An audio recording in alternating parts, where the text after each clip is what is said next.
এখন আমরা ক্লাস 10-এর একটি নতুন অধ্যায় ত্রিকোণমিতি নিয়ে আমরা আলোচনা করব। ত্রিকোণমিতি কী ও কীভাবে তার প্রয়োগ হবে বাস্তব জীবনে সেটা আমরা 2-3টি অধ্যায় পরে শিখতে পারব। এবার ত্রিকোণমিতির বেসিক ব্যাপারটা আমরা শিখব। ত্রিকোণমিতি সবসময় একটি সমকোণী ত্রিভুজের উপর কাজ করবে। অবশ্যই সমকোণী ত্রিভুজ হবে। এই সমকোণী ত্রিভুজের উপর আমরা হিসাব করব, সেটা ত্রিকোণমিতির সাহায্যে। সমকোণী ত্রিভুজ কাকে বলে? যে ত্রিভুজের একটি কোণ সমকোণ তাকে সমকোণী ত্রিভুজ বলে। সমকোণী ত্রিভুজের অপর দুটি কোণ অবশ্যই সূক্ষ্মকোণ হবে। এই দুটি সূক্ষ্মকোণের মধ্যে যে কোনো একটি কোণকে আমরা ধরে নেব থিটা। এই চিহ্নটিকে বলে থিটা। যে কোনো কোণ মাপার, আমরা চলরাশি মাপার জন্য X, Y, Z, P, Q, R এসব ধরি, কিন্তু কোণ মাপার জন্য আমরা যেসব চিহ্ন ব্যবহার করব সেটা হচ্ছে থিটা, আলফা, বিটা, গামা, সাই, ফাই, এইসব আমরা চিহ্ন ব্যবহার করব। আবার নামগুলি বলছি: থিটা, আলফা, বিটা, গামা, সাই, ফাই। তো দেখো, এটা আমরা শিখব। এবার আমরা যে কোনো একটি কোণকে থিটা ধরে নেব। এবার আমরা শিখব এই যে সমকোণী ত্রিভুজের লম্ব কাকে বলে, ভূমি কাকে বলে এবং অতিভুজ কাকে বলে। লম্ব হচ্ছে যে কোণ নিয়ে আমরা আলোচনা করব সমকোণ ছাড়া, যে কোণ নিয়ে আমরা আলোচনা করব তার অপোজিটে যে বাহু থাকবে তাকে বলা হবে লম্ব। সমকোণ ছাড়া যে কোণকে নিয়ে আমরা আলোচনা করব তার ঠিক অপোজিটে যে বাহু থাকবে সেই বাহুটি হচ্ছে লম্ব। সমকোণ সংলগ্ন অতিভুজ ছাড়া যে বাহুটি থাকবে সেটা হচ্ছে ভূমি। এবার অতিভুজ কাকে বলে সেটাও শিখে নেই। সমকোণের বিপরীতে যে থাকবে সে হচ্ছে অতিভুজ।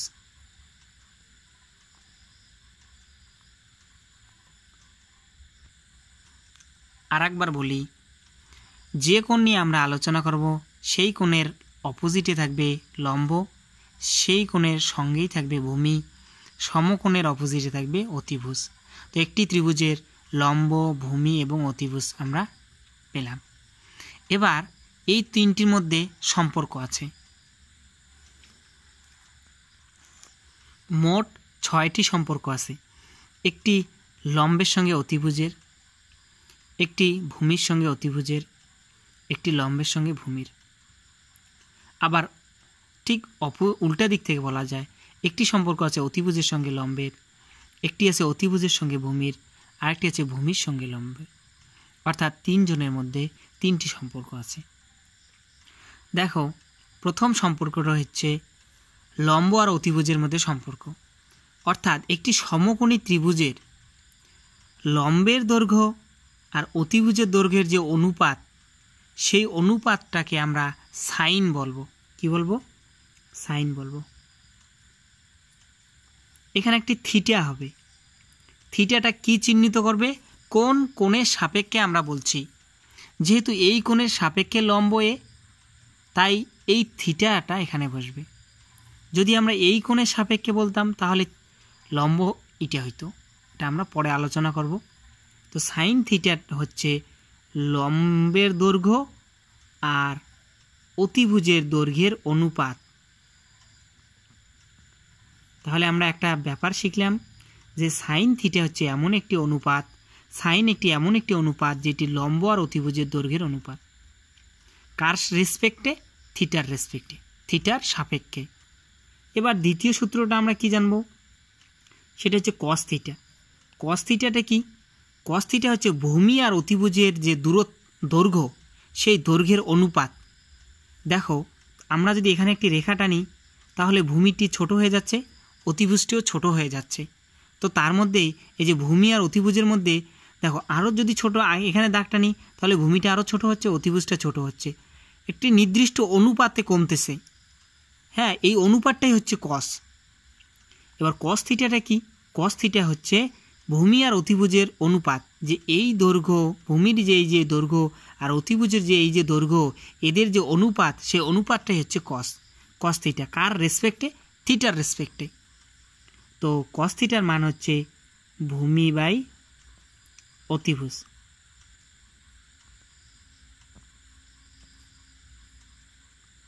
এবার আরেকটি সম্পর্ক হচ্ছে ট্যান থিটা। ট্যান থিটাটা কার সম্পর্ক? লম্বের দৈর্ঘ্য আর ভূমির দৈর্ঘ্যের অনুপাত। কার রেসপেক্টে? থিটার রেসপেক্টে। এটি হচ্ছে ট্যান হচ্ছে অনুপাত কার রেসপেক্টে? থিটার রেসপেক্টে। তাহলে ট্যান থিটা ইকুয়াল টু লম্ব বাই ভূমি। আমরা এখানে তিনটি সম্পর্ক পেলাম। কি সম্পর্ক? একটি সম্পর্ক হচ্ছে লম্বের সঙ্গে অতিভুজের সম্পর্ক, দ্বিতীয় সম্পর্কটি হচ্ছে ভূমির সঙ্গে অতিভুজের সম্পর্ক, তৃতীয় সম্পর্কটি হচ্ছে লম্বের সঙ্গে ভূমির সম্পর্ক। এবার দেখো, এই তিনটির উল্টা দিক থেকে আরও তিনটি সম্পর্ক আমরা পাব। কি সম্পর্ক? এবার দেখো যে আমরা লম্বের সঙ্গে অতিভুজের সম্পর্ক পেয়েছি, তাহলে অতিভুজের সঙ্গে লম্বের আরেকটি সম্পর্ক আমরা পাব, সেটা হচ্ছে কোসেক। সেটাকে কি বলবো আমরা? কোসেক। কোসেক কার রেসপেক্টে? থিটার রেসপেক্টে। লম্বের সঙ্গে অতিভুজের সম্পর্ক লম্ব বাই অতিভুজ যদি সাইন হয়, তাহলে অতিভুজ বাই লম্ব, এটাকে আমরা বলবো কোসেক। সেটা তাহলে কি হবে? কোসেক ইকুয়াল টু অতিভুজ বাই লম্ব। বোঝা গেল? এবার ভূমির সঙ্গে অতিভুজের সম্পর্ক যদি কস হয়, ভূমি বাই অতিভুজ, তাহলে অপোজিটে যেটা হবে অতিভুজ বাই ভূমি, এটাকে আমরা বলবো সেক। এটাকে আমরা কি বলবো? Sec theta. সেক থিটা মানে হচ্ছে ভূমি বাই অতিভুজ। সেক থিটা মানে হচ্ছে অতিভুজ বাই ভূমি।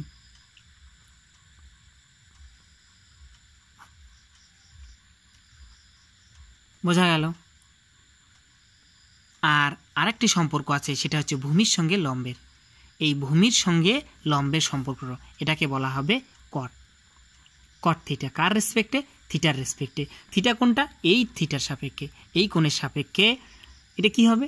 তাহলে এ হবে ভূমি বাই লম্ব। তাহলে আমরা এখানে কয়টি সূত্র পেলাম? টোটাল 6টি সূত্র পেলাম। 1 নাম্বার হচ্ছে সাইন থিটা হচ্ছে লম্ব বাই অতিভুজ, কস থিটা হচ্ছে ভূমি বাই অতিভুজ, ট্যান হচ্ছে লম্ব বাই ভূমি, কোসেক হচ্ছে অতিভুজ বাই লম্ব, সেক হচ্ছে অতিভুজ বাই ভূমি, আর কট হচ্ছে ভূমি বাই লম্ব। দেখো একটা উদাহরণ বলি। 3টি মানুষ, হ্যাঁ, এ, বি এবং সি। এর ছেলে, কি সম্পর্ক? ছেলে। তো এর সঙ্গে এর কি সম্পর্ক হবে? পিতা। এর সঙ্গে এর সম্পর্ক যদি হয় ভাই, তাহলে এর সঙ্গে এর সম্পর্ক হবে দাদা। এই সম্পর্ক এখান থেকে এদিকে আসবে কি? দাদা। বোঝা গেল? আবার ভালো করে বড় করে বলি। এখানে এ, বি, সি। এর ছেলে হচ্ছে বি,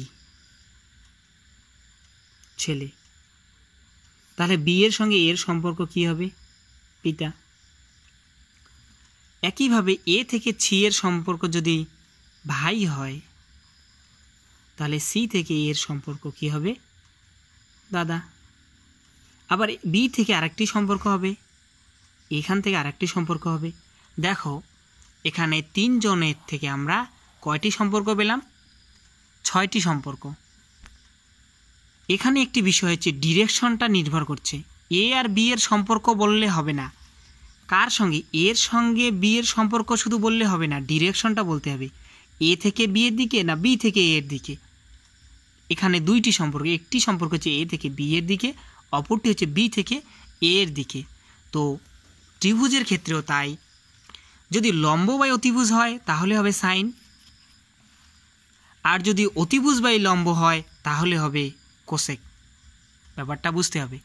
লম্বের সঙ্গে অতিভুজের সম্পর্ক হচ্ছে সাইন, অতিভুজের সঙ্গে লম্বের সম্পর্ক হচ্ছে কোসেক। তাহলে সাইন আর কোসেকটা হচ্ছে ঠিক অপোজিট রিলেশন। আবার দেখো, ভূমি বাই অতিভুজকে যদি আমরা কস বলি, ভূমি বাই অতিভুজকে যদি আমরা কস বলি, তাহলে অতিভুজ বাই ভূমিকে আমরা বলবো সেক। তো এই কস আর সেকের মধ্যে রিলেশনটা অপোজিট। আবার লম্ব বাই ভূমিকে যদি আমরা ট্যান বলি, তাহলে ভূমি বাই লম্বকে বলবো আমরা কট। দেখো, ট্যান আর কটটা ঠিক অপোজিট, এটা তোমাদের জানতে হবে। তাহলে আমরা এখানে কয়েকটি সূত্র শিখলাম। এই সূত্রগুলি আমাদেরকে ভালোভাবে মনে রাখতে হবে। এই সব সূত্রকে সুন্দর করে গুছিয়ে লিখবে আর বারবার লিখবে, যাতে মনে থাকে ভালো। এখানে দেখো, সাইন মানে হচ্ছে লম্ব বাই অতিভুজ, কস হচ্ছে ভূমি বাই অতিভুজ, ট্যান হচ্ছে লম্ব বাই ভূমি। 4 নম্বর সূত্র দেখো কি আছে। এবার 4 নম্বর সূত্র দেখো, ঠিক অপোজিট, সাইনের ঠিক অপোজিট। কি আছে? সাইন হচ্ছে লম্ব বাই অতিভুজ, আর এখানে হচ্ছে অতিভুজ বাই লম্ব। এবার ভূমি, এই দেখো 2 নাম্বার আর 5 নাম্বার ঠিক অপোজিট, তাহলে কস আর কোসেক মনে রাখবে। এভাবে নাম্বার দিয়ে মনে রাখবে, সুবিধা হবে তোমাদের। তাহলে 3 নাম্বার আর 6 নাম্বার ভূমি বাই লম্ব, এটা হচ্ছে কট, এটা মনে রাখবে। তো আমরা প্রথমে 6টি সূত্র শিখলাম। এই 6টি ভালোভাবে লিখবে, বারবার লিখবে, তাহলে মনে থাকবে। এই সূত্রগুলিকে আমরা বিভিন্নভাবে সাজিয়ে এর মধ্যে আবার কয়েকটি নতুন সূত্র লিখতে পারি। দেখো, 1 নম্বর সূত্রটি কি ছিল? যে সাইন থিটা ইকুয়াল টু ছিল লম্ব বাই অতিভুজ।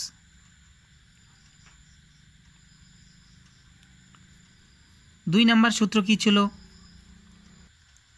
এবার কস থিটা হচ্ছে ভূমি বাই অতিভুজ, ট্যান থিটা হচ্ছে লম্ব বাই ভূমি, কোসেক থিটা হচ্ছে অতিভুজ বাই লম্ব, সেক থিটা হচ্ছে অতিভুজ বাই ভূমি, আর কট থিটা হচ্ছে ভূমি বাই লম্ব।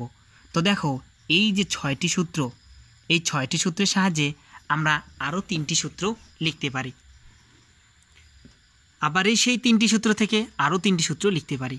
প্রথম সূত্রটি কি লিখতে পারি? যে 7 নম্বর সূত্র আমরা লিখতে পারি যে sine theta equal to 1 by cosec theta, 1 by cosec theta. এটার প্রমাণ কিভাবে পাবো? সাইন থিটা মানে কি আমরা এখানে প্রমাণ করে দেই। সাইন থিটা মানে হচ্ছে লম্ব বাই অতিভুজ, আর 1 বাই কোসেক থিটা মানে কি? কোসেক থিটা মানে হচ্ছে অতিভুজ বাই লম্ব, অতিভুজ বাই লম্ব। দেখো, এটি হচ্ছে আসল দাগ, নিচে লব বাই হর আকারে আছে। যখন আমরা এই নিচের লব বাই উপরে নিয়ে আসবো, তাহলে 1 ইন্টু কী আসবে? লম্ব বাই অতিভুজ। তো দেখো, এখানেও লম্ব বাই অতিভুজ, এখানেও লম্ব বাই অতিভুজ। তার মানে হচ্ছে সাইন থিটা মানে হচ্ছে লম্ব বাই অতিভুজ, আর 1 বাই কোসেক থিটা মানেও হচ্ছে লম্ব বাই অতিভুজ। অর্থাৎ সাইন থিটাকে লেখা যায় 1 বাই কোসেক থিটা। তো 7 নম্বর সূত্রটা আমরা কিভাবে মনে রাখবো? মনে রাখবো সাইন থিটা মানে হচ্ছে 1 বাই কোসেক থিটা। ঠিক একইভাবে 8 নম্বর সূত্র আমরা মনে রাখবো যে cos theta equal to 1 by sec theta. আর 9 নম্বর সূত্র আমরা মনে রাখবো tan theta equal to 1 by cot theta. দেখো, এই 3টি সূত্র দেখো কিভাবে আসে। Sine theta equal to 1 by cosec. দেখো, এখানে তোমরা এখান থেকে বুঝতে পারবে sine theta equal to 1 by cosec, cos theta equal to 1 by sec, আর tan theta equal to 1 by কট। আবার আরও 3টি সূত্র আমরা সেখান থেকে পাবো। সেটা হচ্ছে 10 নম্বর সূত্র আমরা পাবো cosec theta equal to 1 by sine theta. দেখো কিভাবে পাবো?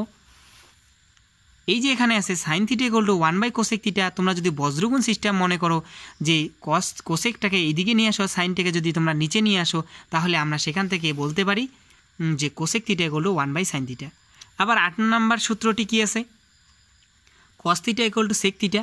তো দেখো এখান থেকে আমরা 11 নম্বর সূত্রটি কী পাবো, কোসেককে তোমরা উপরে নিয়ে আসো আর সেককে নিচে নিয়ে আসো, এখানে 1 কল্পনা করো, বজ্রগুণ সিস্টেম, যদি আমরা গুণ করে দেই তবু হবে, যদি আমরা পজিশন চেঞ্জ করে দেই সেটাও হবে। তাহলে এখান থেকে আমরা সেক থিটা ইকুয়াল টু লিখতে পারি 1 বাই কস থিটা।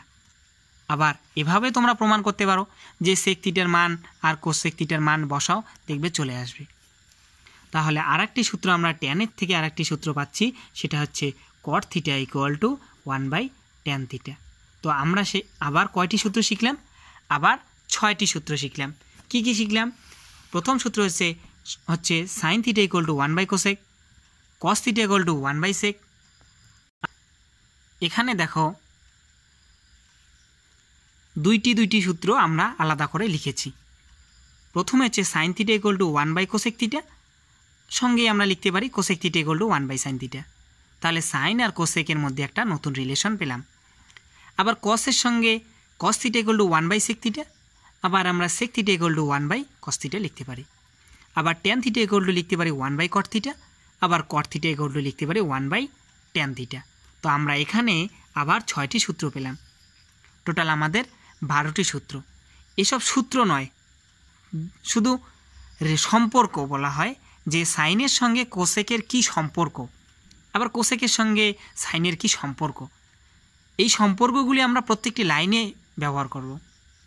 কসের সঙ্গে সেকের সম্পর্ক হচ্ছে cos theta equal to 1 by sec theta, সেকের সঙ্গে কসের সম্পর্ক হচ্ছে এরকম, ট্যানের সঙ্গে কটের সম্পর্ক এরকম, আবার কটের সঙ্গে ট্যানের সম্পর্ক এরকম। আমরা প্রত্যেকটার সঙ্গে প্রত্যেকটা সম্পর্ক ধীরে ধীরে শিখতে থাকব। এই 12টি সূত্র তোমরা বারবার লিখতে থাকো।